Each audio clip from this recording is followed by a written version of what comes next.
வணக்கம், welcome to சாமி spoken English.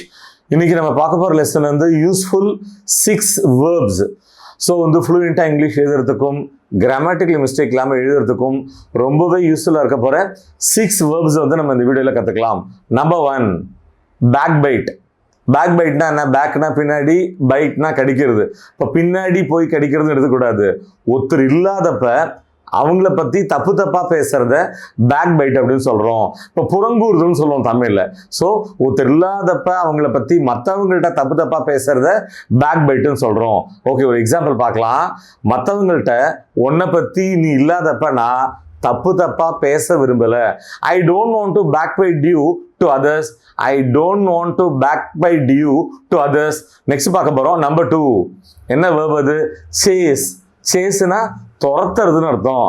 Let's in example, அந்த நாய்கள் வந்து அந்த முயலை துரத்திட்டு இருந்தது. The dogs were chasing the rabbit.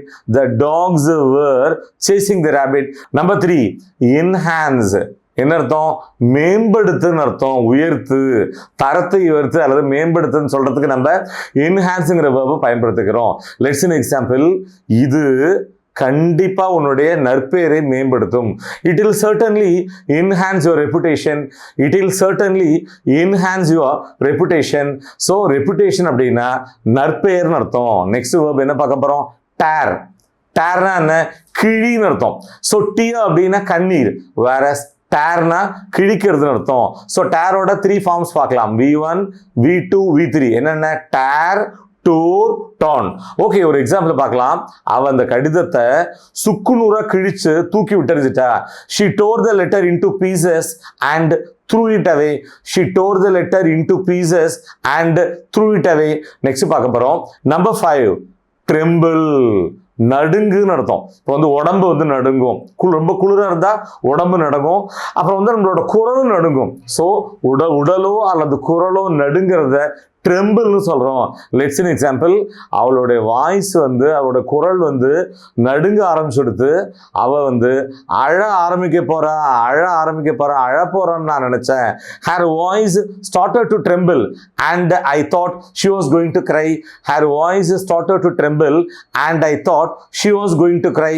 So இந்த லெசனோட லாஸ்ட் லெக் வந்துட்டோம். என்னது? Number 6, magnify. மேக்னிஃபைன்னு அர்த்தம் ஒரு விஷயத்த மிகைப்படுத்துறது அல்லது பெருசுப்படுத்துறது. அதாவது ஒண்ணுமில்லாத விஷயத்த ஊதி பெருசு பண்றதுன்னு அர்த்தம்.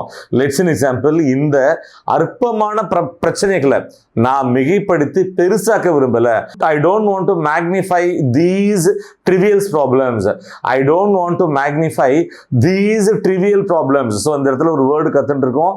என்னது அது? ட்ரிவியல். ட்ரிவியல்னா அற்பமானன்னு அர்த்தம்.